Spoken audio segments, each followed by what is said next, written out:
Hello बच्चों, कैसे हैं आप लोग? एकदम मस्त होंगे ना। हाँ, मैं जानता हूँ कि आप लोग मस्त होंगे और बहुत बेसब्री से इंतजार करूंगे कब वीडियो आएगी। और लीजिए, हम हाजिर है आपके सामने। तो हमारा बैच का नाम आपको पता ही है क्या है, अंतिम प्रहार 2.0। अब इस लेक्चर में आपका ये जो पूरा चैप्टर है, शुरुआत यहां से हो रही है। अब इससे पहले हमने आपको इंट्रोडक्शन वीडियो दिया कि क्या क्या चैप्टर्स है। आज से ये चैप्टर की शुरुआत हो रही है, तो स्टार्ट किया जाए। आप लोग बढ़िया हो, मस्त हो और एकदम लगन से आप इसको पढ़िएगा। चले स्टार्ट करते हैं। चलिए, देखिए बेटा, आप लोगों को पता होना चाहिए कि हमारे चैप्टर का नाम क्या था बेटा, लाइट रिफ्लेक्शन एंड रिफ्रैक्शन। तो भाई, जो पहला ही वर्ड आपको मिला क्या, लाइट, तो लाइट पता होनी चाहिए ना। तो लाइट क्या होती है आपको पता है, सिंपल सी बेटा बताया कि जो भी हमें सेंसेशन दे किसका, सी करने का, ठीक है, तो वो क्या कहलाएगी, लाइट कहलाएगी। तो क्या लिखा है, light is a form of energy that produce in us the sensation of site. यानी अगर देखा जाए तो लाइट एक फॉर्म ऑफ एनर्जी है जिसका काम सिर्फ और सिर्फ क्या होता है, हमें किसी चीज को देखने के लिए मदद करना।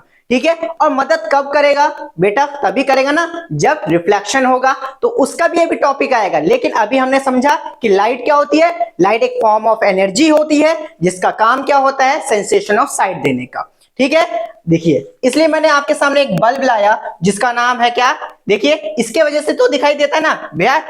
देखा जाए तो इसी की वजह से सब कुछ होता है। तो भाई, बल्ब हमको क्या देता है, लाइट प्रोवाइड करता है, और जो प्रोवाइड करने की वजह से हमें हर चीज दिखाई देती है। चलिए, तो नेक्स्ट देखते हैं कि प्रॉपर्टीज क्या है लाइट की। बेटा, प्रॉपर्टीज, क्योंकि लाइट हमने पढ़ लिया तो लाइट की कुछ कैरेक्टरिस्टिक्स या प्रॉपर्टीज होती हैं, तो उसको भी तो जानना बहुत जरूरी है। तो सबसे पहला आता है कि लाइट कैसी है, एक इलेक्ट्रोमैग्नेटिक वेव है, so does not require any medium to travel. अब सब बच्चे परेशान कि सर ये वर्ड मिला हमें, कौन सा वर्ड मिला, ये वर्ड मिला सर, कौन सा वर्ड मिला, इलेक्ट्रोमैग्नेटिक वेव। अरे सर, ये क्या हो गया, ये कैसा वर्ड है, ये तो पहली बार हम सुन रहे हैं। तो बेटा, इसको भी टेंशन नहीं लेने का, इसके आगे भी आएगा, बस अभी हम प्रॉपर्टी समझते हैं, फिर इसके आगे इसको हम समझाएंगे। तो अभी समझिए कि एक इलेक्ट्रोमैग्नेटिक वेव होता है लाइट, जिसको कोई भी मीडियम की रिक्वायरमेंट नहीं होती है। मतलब कि मीडियम कौन कौन से होते हैं बेटा आपके, एक होता है एयर होता है, और कौन सा होता है, सॉलिड होता है, और लिक्विड होता है। यानी सॉलिड, लिक्विड और गैस तीन ही तरह के मीडियम होते हैं। तो उन मीडियम की रिक्वायरमेंट बिल्कुल भी नहीं होती है लाइट को ट्रैवल करने के लिए। दूसरी प्रॉपर्टी इसने कहा कि light tends to travel in a straight line. अरे भैया, आप अपने घर की टॉर्च जलाते हो ना, कि जलाते हो? अगर टॉर्च जलाते हो तो क्या लाइट टेढ़े मेढ़ी जाती है? नहीं जाती है। लाइट कैसे जाती है बच्चों, एकदम से एकदम स्ट्रेट लाइन जाती है। तो याद रखिएगा कि लाइट की एक अनदर प्रॉपर्टी होती है कि वो हमेशा स्ट्रेट ट्रैवल करती है, उसको कभी भी ना उसका कर्वेचर बदलेगा, कर्वेचर में वो कभी नहीं बदलेगी, वो हमेशा स्ट्रेट लाइन में ट्रैवल करेगी। इतनी बात समझ में आ गया। दूसरा, लाइट हैज डुअल नेचर। अरे वाह, light has dual nature, that is wave as well as particle. ओहो सर, हमारे एक साइंटिस्ट थे डी ब्रॉगली, उन्होंने बताया था कि क्या था, लाइट का कैसा नेचर होता है, डुअल नेचर होता है। तो इसके बारे में भी हमने इस जो हमारी स्लाइड है उसमें रखा है, उसको भी हम अच्छे से समझाएंगे। तो अभी सिर्फ इतना ही आएगा कि लाइट का कैसा नेचर होता है, डुअल नेचर होता है। अब वेव की बात कर रहा है, तो वेव क्या होता है बेटा, अह अह अह, ये होता है कि नहीं होता है? तो ये आपने देखा ना, एक स्टेप है आप लोगों का, डांस में करते हो कि नहीं करते हो? तो वेव है, यानी वेव जो इस तरह ट्रेवल करती है, पानी जैसे ट्रेवल करता है कि नहीं होता है, तो क्या है, वेव हो गया। एज वेल एज पार्टिकल्स, तो पार्टिकल्स आप लोग देखते हो राइट में, अगर आप अपनी टॉर्च जलाओ तो आपने देखा होगा कि पार्टिकल छोटे छोटे फोटॉन्स के नाम में वो आपको पाथ दिखाते हैं, तो उस तरह का पार्टिकल्स भी होता है। इतनी बात समझ में आ गया। दूसरा भैया, जब सूरज की किरणें हमारे शरीर पे पड़ती है तो हमारी एक परछाई नजर आती है। क्या आती है, परछाई। तो वो कैसी होती है, ग्रे कलर की होती है। यानी लाइट कास्ट शैडो, क्या करता है बेटा, शैडो प्रोवाइड करता है, यानी शैडो दिखाता है हमारा। अगर अभी देखा जाए तो मेरे ऊपर भी लाइट पड़े तो आपको शैडो दिखाई देगा, दिखाई देगा कि नहीं दिखाई देगा? इतनी बात समझ में आ रही है। और एक बात बेटा, कोई भी चीज अगर ट्रैवल कर रही है तो यानी उसके पास स्पीड होगी, तो लाइट की जो मैक्सिमम स्पीड होती है वो होती है वैक्यूम। क्या होती है बेटा? वैक्यूम। अब बच्चों ये समझ लो कि होता क्या है वैक्यूम। अरे सर वैक्यूम होता क्या है? याद रखिएगा बच्चों कि वैक्यूम होता क्या है ये समझिए। वैक्यूम होता है जिसमें एयर डज नॉट प्रेजेंट, ठीक है, जिसमें एयर प्रेजेंट ना हो, ऐसी जगह जिसमें एयर प्रेजेंट ना हो उसे हम क्या कहते हैं? वैक्यूम कहते हैं। और वैक्यूम में जब फ्रिक्शन नहीं प्रोवाइड होता है तो कोई भी जब फ्रिक्शन नहीं लगता है कहीं पर भी तो वहां पे स्पीड मैक्सिमम होती है। इसलिए स्लाइड की स्पीड मैक्सिमम कब होगी? जब वो वैक्यूम में होगा। तो उसकी वैल्यू कितनी होती है बेटा? तो उसकी वैल्यू होती है 3 इंटू 10 की पावर 8 मीटर पर सेकेंड। कितनी होती है बेटा? 3 इंटू 10 की पावर 8 मीटर पर सेकेंड। इतनी बात समझ में आ गई? क्लियर हो ना बेटा? फिर से एक बार रिवाइज करवा देता हूं आपका। क्या होता है बेटा कि पहली प्रॉपर्टी कहती है कि इलेक्ट्रोमैग्नेटिक वेव है, इसको मीडियम की रिक्वायरमेंट नहीं होती है। लाइट कैसा है? It travels, it is a electromagnetic wave, does not require any medium to travel. दूसरा, हमेशा स्ट्रेट लाइन में ट्रेवल करेगी। कैसी ट्रेवल करेगी? स्ट्रेट लाइन में ट्रेवल करेगी। तीसरा, इसका नेचर कैसा होता है? डुअल नेचर होता है। किसने बताया था? डी ब्रॉगली साइंटिस्ट थे, उन्होंने बताया था। इसका मतलब वो वेव के साथ साथ ट्रेवल कर सकती है एज वेल एज पार्टिकल के साथ ट्रेवल कर सकती है। दूसरा, अगर हम बात करें ये चौथा कहें तो इसका क्या होता है? शैडो प्रोवाइड करता है, यानी लाइट जब हमारे ऊपर पड़ेगी तो हमारी परछाई नजर आएगी, तो यानी शैडो प्रोवाइड करता है। और चौथा, इसकी मैक्सिमम स्पीड होती है वैक्यूम में, जिसकी स्पीड ऑफ लाइट क्या होती है? 3 इंटू 10 की पावर 8 मीटर पर सेकंड। बढ़िया ना? बस आया समझ में कि नहीं आया?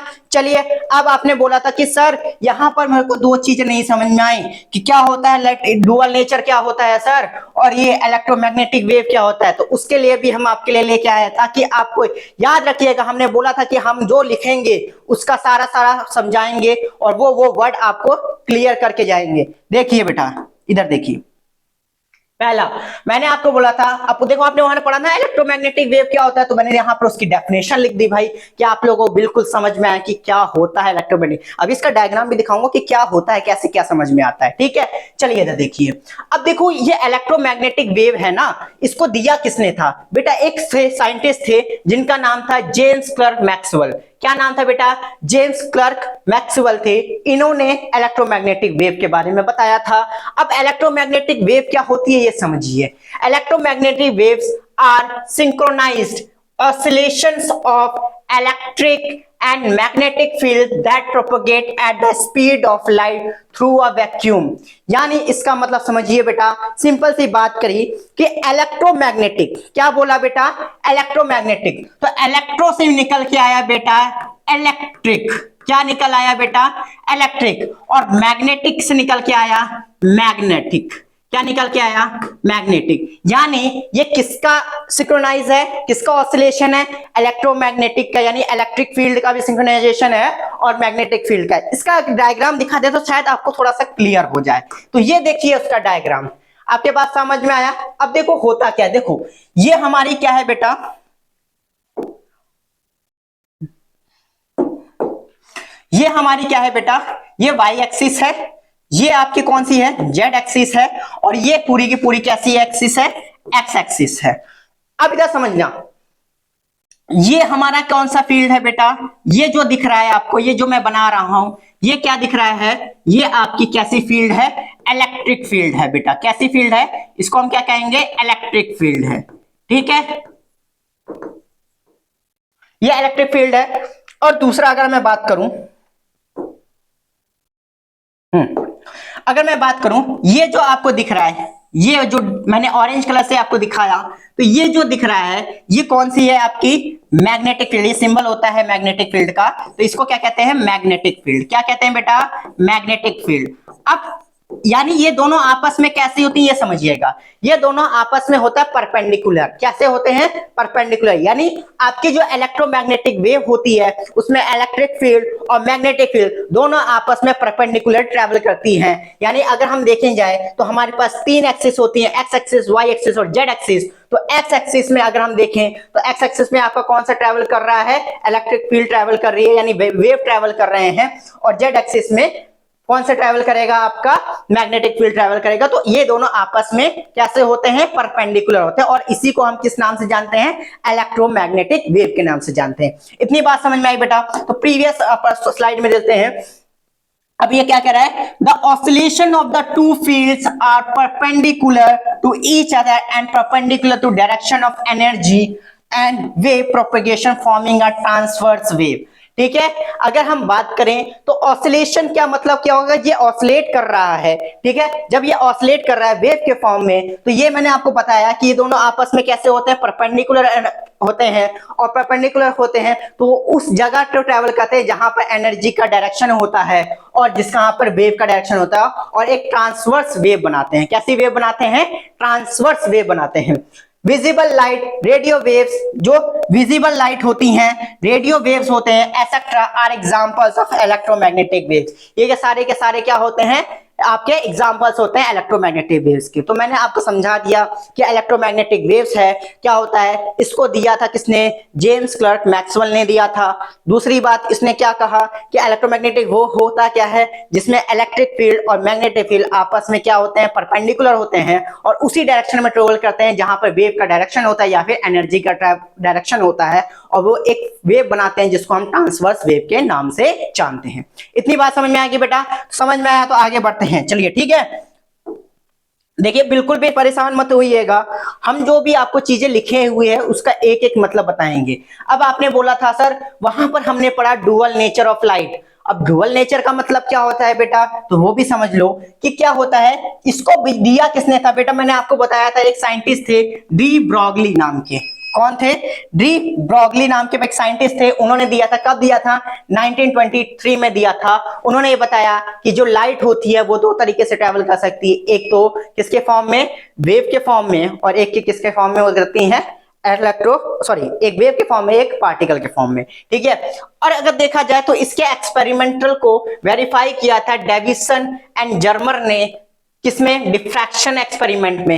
ये डिफ्रैक्शन एक्सपेरिमेंट आपका 11th में है तो इसलिए मैंने इसको कंसीडर नहीं किया। बस इतना समझिए कि इसके जो इन्होंने ये बताया था कि डुअल नेचर होता है लाइट का, ठीक है, ठीक है, लाइट का जो डुअल नेचर होता है वो को एक्सपेरिमेंटली वेरीफाई किया था डेविसन ने और जर्मन ने एक डिफ्रैक्शन एक्सपेरिमेंट करके। ठीक है, तो डी ब्रॉगली वेवलेंथ और wavelength of matter wave can be calculated using the following relation. इसको हम कैलकुलेट करने के लिए हमारे पास एक रिलेशन होता है जिसको कहते हैं लैम्डा।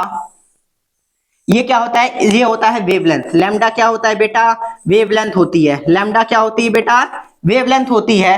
एम होता है मास, देखो यहां पर मैंने लिखा भी है, where M is the mass and v is the velocity of the particle and h is the, मैं यहां पर सारी चीजें बता देता हूं बेटा कि किसको क्या कहते हैं। ये देखिए थोड़ा सा मैं समझा देता हूं। देखो m तो समझ में आ गया बेटा, m क्या होता है बेटा, मास होता है। m क्या होता है बेटा, मास होता है। v जो होता है वो क्या होती है, वेलोसिटी होती है। v क्या होती है, वेलोसिटी। और बेटा h क्या होता है, ये जो h होता है ये होता है प्लैंक्स कांस्टेंट। क्या होता है बेटा, प्लैंक्स कांस्टेंट होता है।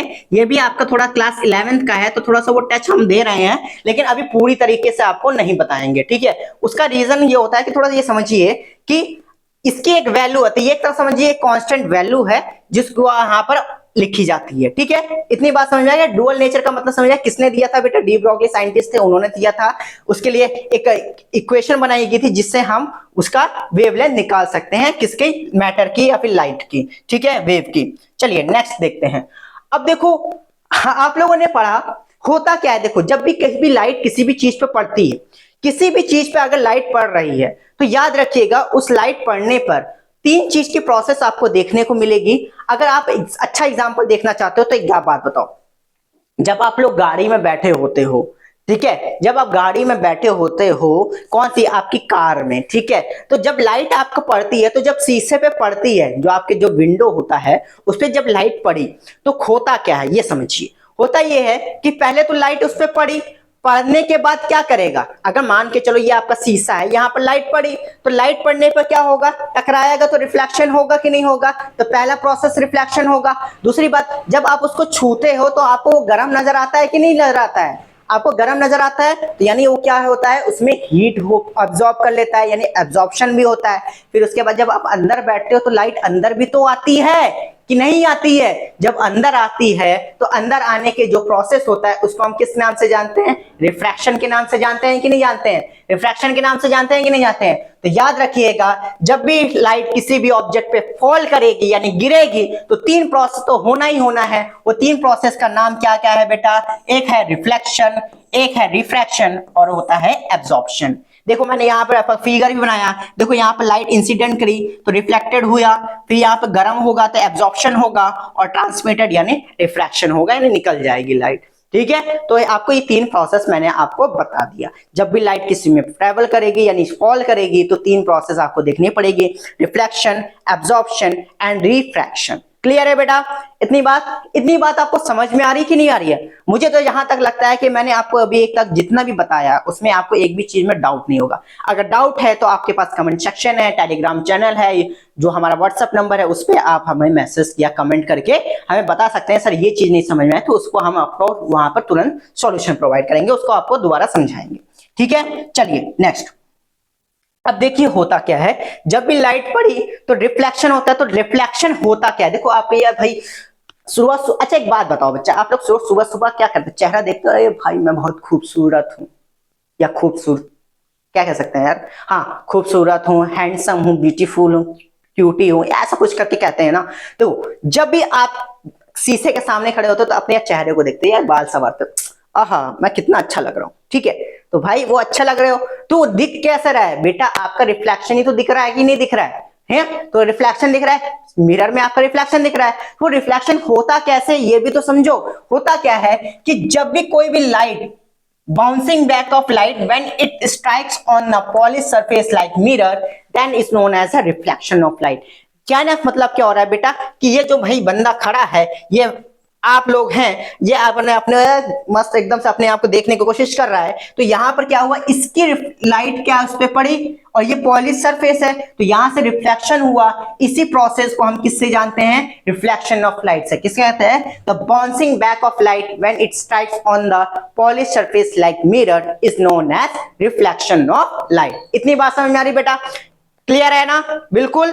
अब जो रिफ्लेक्शन ऑफ लाइट होती है, याद रखिएगा जो रिफ्लेक्शन ऑफ लाइट है, तो भाई इसके जैसे रिफ्लेक्शन ऑफ लाइट आया तो भाई इसने बोला भाई एक लॉज ऑफ रिफ्लेक्शन भी आ। और यार क्लास 8th में 9th में जहां भी होगा तो लॉज ऑफ रिफ्लेक्शन आपने पढ़ा होगा। ठीक है, तो लॉज ऑफ रिफ्लेक्शन दिया। अब सबने पढ़ा तो है लॉज ऑफ रिफ्लेक्शन, लेकिन भाई दिया किसने? भाई ये तो पता होना चाहिए ना, दिया किसने? लॉज ऑफ रिफ्लेक्शन तो बता दिया, लेकिन दिया किसने? तो लीजिए बता देते हैं आपको किसने दिया। तो आपके ओहो चलिए, आपके जो एंशिएंट ग्रीक मैथमेटिशियन थे जिसका नाम था यूक्लिड, तो बेटा लॉज ऑफ रिफ्लेक्शन था, याद रखिएगा लॉज ऑफ रिफ्लेक्शन को किसने दिया था? एंशिएंट ग्रीक मैथमेटिशियन जिनका नाम था बेटा यूक्लिड। क्या नाम था? यूक्लिड था। इन्होंने डिस्क्राइब किया था the laws of reflection in about 300th law of, sorry यहां पर थोड़ा सा गड़बड़ हो गया बेटा, यहां पर ये नहीं होगा। इन अबाउट कब बताया था? इन अबाउट बताया था 300 BC। कब बताया था बेटा? 300 BCE में बताया था। ठीक है, और BC यानी बिफोर क्राइस्ट एरा में बताया था। किसने बताया था? आपके जो ग्रेट मैथमेटिशियन है यूक्लिड, उन्होंने बताया था। उन्होंने ये बोला कि जो लाइट ट्रेवल करती है इन अ स्ट्रेट लाइन में, वो रिफ्लेक्ट करती है from a surface at the same angle eight which it hit. यानी उसने कहा कि जब लाइट किसी भी स्ट्रेट लाइन में ट्रेवल करेगी, जैसे मान के चलो ये आपके स्ट्रेट लाइन है, यहां पर स्ट्रेट लाइन में आया, यहां पर उसने हिट किया तो एक सेम एंगल पे वो क्या करेगी? रिफ्लेक्ट करेगी। यानी यहां पर हम नॉर्मल खींचे तो ये एंगल और ये एंगल दोनों क्या होंगे? बराबर होंगे। तो इसी को उन्होंने बोला कि जब भी लाइट किसी एक प्लेन स्ट्रेट लाइन में ट्रेवल कर रही है और हिट करने के बाद सेम एंगल पे रिफ्लेक्ट होगी। किसने बताया था? यूक्लिड बनाया था। तो वहीं से लॉज निकल के आया, वो लॉज निकल के ये आया बेटा कि the angle of incidence is equal to angle of reflection. क्या बोला? कि जो एंगल ऑफ इंसिडेंस है वो एंगल ऑफ रिफ्लेक्शन के बराबर है। दूसरा उन्होंने ये बोला कि incident ray, the reflected ray and the normal at this point of incident all lie in this same plane. अब इसका क्या है? ये डेफिनेशन, ये जो आपने लॉस पढ़े तो 8th में भी पढ़ा था, 9th में भी पढ़ा था, लेकिन इसका डायग्राम से हम आपको समझा देते हैं। डायग्राम से जैसे समझाएंगे आपको क्लियरली हो जाएगा। ठीक है, अब समझिए बेटा, ये कौन सी रे है बेटा, इसको कहा जाता है इंसिडेंट रे। किसके नाम से जाना जाता है इसको? इंसिडेंट रे के नाम से जाना जाता है। और ये इंसिडेंट रे यहां से आई, अगर मैं इसको ऐसे डायग्राम बनाऊं तो यहां से इंसिडेंट रे आई, ठीक है, और आई यहां पर टिक क्या या टकराई इस पॉइंट को। ये जो पॉइंट है बेटा आपका, ये जो पॉइंट है, इस पॉइंट को हम कहते हैं पॉइंट ऑफ इंसिडेंस कहते हैं। क्या होता है बेटा आपको? इसको कहते हैं पॉइंट ऑफ इंसिडेंस कहते हैं। क्लियर है बात? अब टकराएगी तो बेटा तो कहां जाएगी? टकराने के बाद रिफ्लेक्शन होगा कि नहीं होगा? तो ये हुआ टकराया और यहां से क्या हुआ? रिफ्लेक्शन हुआ। तो इसको किस नाम से कहा गया? इसको कहा गया बेटा रिफ्लेक्टेड रे के नाम से। किसके नाम से कहा गया? रिफ्लेक्टेड रे के नाम से कहा गया। ठीक है, अब इन दोनों के बीच में एक नॉर्मल भैया आए, वो कौन से थे? नॉर्मल थे। ये क्या थे? नॉर्मल। ठीक है, ये क्या है? नॉर्मल आया। ये नॉर्मल क्या है? या क्योंकि ये नॉर्मल क्या होगा? परपेंडिकुलर होगा। ठीक है, यानी एकदम स्ट्रेट लाइन होगा, परपेंडिकुलर होगा। अब देखो यहां इनके बीच में ये जो एंगल बन रहा है, ठीक है, इसको यानी थीटा वन अगर हम बात करें, ये जो एंगल है इसको उन्होंने बोला एंगल आई। क्या बोला? एंगल आई, यानी एंगल ऑफ, क्या कहा बेटा उन्होंने? Angle of incidence. क्या बोला बेटा? एंगल ऑफ इंसिडेंस बोला। और यहां पर ये जो एंगल बन रहा है थीटा टू, इनको उन्होंने बोला एंगल ऑफ, क्या बोला? Angle of reflection. क्या बोला बेटा? Angle of reflection. ठीक है, यानी एंगल आर। ठीक है, इतनी बात समझ में आ रही है बेटा? और ये तो मिरर रिफ्लेक्शन है। क्लियर है? तो यहीं से समझिए पहला लॉ बोला कि जो बेटा एंगल, लॉस क्या बनाया है? साफ निकला एंगल। क्या बोला? Angle I is equal to angle R. Angle I is equal to angle R. Angle of incidence is equal to angle of reflection. First law. दूसरा लॉ इन्होंने बोला कि बेटा जो आपकी इंसिडेंट रे है, incident, normal and reflected, incident, normal और reflected, all are lie on the same plane. All are lie on the same plane. Clear है बेटा? इतनी बात समझ में आ गई? चलिए नेक्स्ट देखते हैं। अब देखो जब भी रिफ्लेक्शन होगा ना तो एक चीज आपको नजर आएगी इमेज की, क्योंकि देखो मिरर है तो आप जब रिफ्लेक्शन कर रहे हो तो आपका क्या बनेगा? इमेज ही तो बनता है ना। अगर मिरर में देखा जाए तो आप खुद तो अंदर घुस नहीं जाओगे, मिरर के अंदर घुसता होगा क्या आपने? आप नहीं घुस रहा, आपकी इमेज बन रही है। तो सबसे पहले आपको जानना पड़ेगा कि इमेज क्या होती है। क्या होती है बेटा इमेज? ये समझिए इमेज होती क्या है। Image is a point where at least two light rays actually meet और अपीयर टू मीट। यानी एक ऐसा पॉइंट, याद रखिएगा, एक ऐसा पॉइंट जहां पर जो आपकी रिफ्लेक्शन करने पर, ठीक है, जहां पर रिफ्लेक्शन करने पर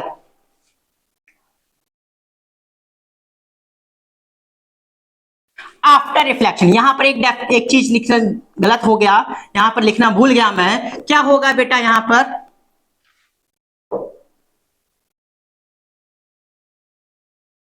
क्या होगा यहां पर? चलिए देखिए, यहां पर होगा आफ्टर रिफ्लेक्शन। बेटा यहां पर गलती हो गई कि मैं यहां पर ये चीज लिखना भूल गया कि जब भी इमेज बनेगी तो लाइट रिफ्लेक्ट होने के बाद जो दो रेस आपस में मीट करेंगे तभी आपकी इमेज बनेगी। ऐसे नहीं, यहां पर लिखना मैं भूल गया था इसलिए मैंने लिख दिया यहां पर कि at least two light rays actually meet और appear to meet after reflection, then it is known as image. यानी इमेज बनेगी या इमेज फॉर्म्ड होगी, याद रखिएगा। क्लियर है चीज? यानी इमेज क्या होता है? Image is formed when it two light rays minimum, क्या कह रहा हूं मैं? Minimum two light rays are actually meet or appear to meet after reflection। ठीक है, क्लियर है? अब दो तरह की इमेजेस बनती हैं। अगर हम बात करें एक्चुअली मीट और अपीयर टू मीट में, तो दो तरह की इमेज बनती है।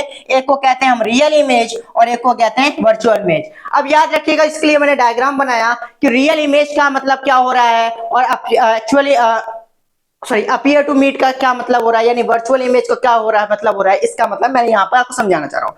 इधर देखिएगा, जहां हमारे पास दो मिरर हैं, ठीक है, ये एक मिरर है कॉनकेव मिरर। अब हुआ क्या बेटा, हमने अपना ऑब्जेक्ट रखा, ऑब्जेक्ट से यहां पर लाइट रेस क्या होगी? आफ्टर क्या हो रही है, रिफ्लेक्ट हो रही है। देखो यहां से जा रही है, ये राइट रेज ऐसे टकराई है और यहां से होके ये इधर, देखो ये हो रहा है, ठीक है। और सेम यहां पर देखा जाए तो यहां से ये राइट रेज आ रही है और यहां पर हो रहा है, ठीक है। तो इसका मतलब क्या हो रहा है कि जो लाइट रेज होती हैं, ठीक है, जो लाइट रेज होती हैं जब आफ्टर रिफ्लेक्शन, यानी आपको उसमें आपको एक्सटेंशन ना करना पड़े, क्या कह रहा हूं मैं, एक्सटेंशन ना करना पड़े, एक्सटेंशन का मतलब आपको बढ़ाना ना पड़े, इस तरह ना करना पड़े, तो वहां पर जो इमेज होगी बनेगी उसे हम रियल इमेज करेगा, यानी यहां पर ये जो इमेज हो रही है वो रियल इमेज बनेगी। और यहां पर कहते हैं एक्चुअली मीट, यानी लाइट रेज जो मीट कर रही हैं वो एक्चुअली मीट कर रही हैं, अपीयर टू मीट नहीं हो रहे हैं। अपीयर का मतलब कि हम एक्सटेंशन करके तो मीट करवा रहे हैं तभी तो हो रहा है, तो वहां पर क्या नहीं है, यहां पर एक्चुअली मीट, यानी आपको दिख रहा है, साफ साफ दिख रहा है कि यहाँ लाइट रेज मीट हो रही है। बट आप यहां मुझे बताइए, क्या यहां पर आपको कहीं भी लाइट रेज मीट कर रही है, नहीं हो रही ना, एक्चुअली मीट आपको दिखाई नहीं दे रहा है ना, तो आप क्या कर रहे हो, यहां पर एक्सटेंशन ले रहे हो कि नहीं ले रहे हो, यहां पर क्या कर रहे हो, एक्सटेंशन ले रहे हो कि नहीं ले रहे हो। तो ये जो एक्सटेंशन आप ले रहे हो, ये क्या हो रहा है, यहां पर जो इमेज बन रही है ये क्या हो रहा है, अपीयर टू मीट हो रहा है, क्या हो रहा है, अपीयर टू मीट हो रहा है। इसके वजह से हम कह सकते हैं कि यहां पर जो इमेज बनेगी वो वर्चुअल इमेज है। याद रखिएगा, जब भी आपका एक्चुअली मीट होगा, एक्चुअली मीट होगा तो वहां पे इमेज कौन सी बनेगी, रियल इमेज बनेगी, और जहां अपीयर टू मीट होगा वहां कौन सी इमेज बनेगी, वर्चुअल इमेज। यहां पर लिख देता हूं, यहां पर एक्चुअली मीट होगा तभी आपको क्या होगा, रियल इमेज बनेगी, और यहां पर कैसा होगा, अपीयर टू मीट होगा तभी आपको क्या बनेगा, वर्चुअल इमेज बनेगी। क्लियर है बेटा, इतनी बात समझ में आ रही है। नेक्स्ट देखिए, ठीक है, अब इन दोनों के बीच में डिफरेंस आप लोग समझ लीजिए थोड़ा सा, ठीक है। अब होता क्या है कि जो रियल इमेज और वर्चुअल इमेज में डिफरेंस क्या होता है, मैंने आपको बताया कि image form when light rays actually meet, मैंने आपको ये बताया था कि इमेज तभी बनती है, रियल इमेज तभी बनेगी जब लाइट एक्चुअली मीट करेगा, मैंने आपको पीछे समझाया। और उसी तरह यहां पर कब बनेगी इमेज, जब अपीयर टू मीट होगा। कैसा होगा बेटा, अपीयर टू मीट होगा तभी आपकी वर्चुअल इमेज बनेगी। इतनी बात समझ में आ रही बेटा, ठीक है। अब image can be obtain on the screen, यानी इमेज जो बनेगी वो स्क्रीन पे बनेगी। याद रखिएगा, इमेज कहां बनेगी, स्क्रीन पे बनेगी, बट यहां पर image can't be obtain on a screen, screen पे नहीं बनेगी। दूसरी बात, इसकी जो इमेज बनती है वो इन्वर्टेड होती है, यानी उल्टा होती है, बट इसकी जो इमेज होती है इरेक्ट, यानी यहां पर क्या होता है, सीधा बनती है। कैसी बनती है, सीधी बनती है।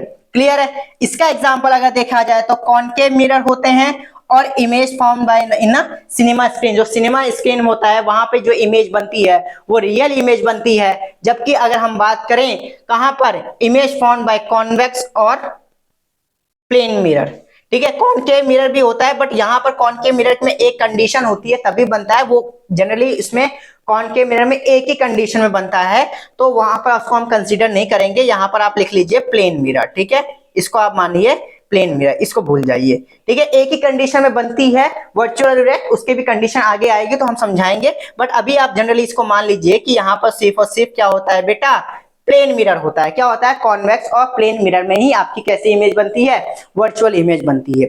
इतनी बात समझ में आ रही है बेटा। तो ये यहां तक आज हम रखते हैं, यहीं तक आपको समझाया है मैंने आपको। आगे नेक्स्ट क्लास जो होगी उसमें और कंटिन्यू करेंगे। और बेटा याद रखिएगा, ये इसको अच्छे से पढ़िए क्योंकि बहुत ही धमाकेदार चैप्टर है, बहुत ही मस्त चैप्टर है।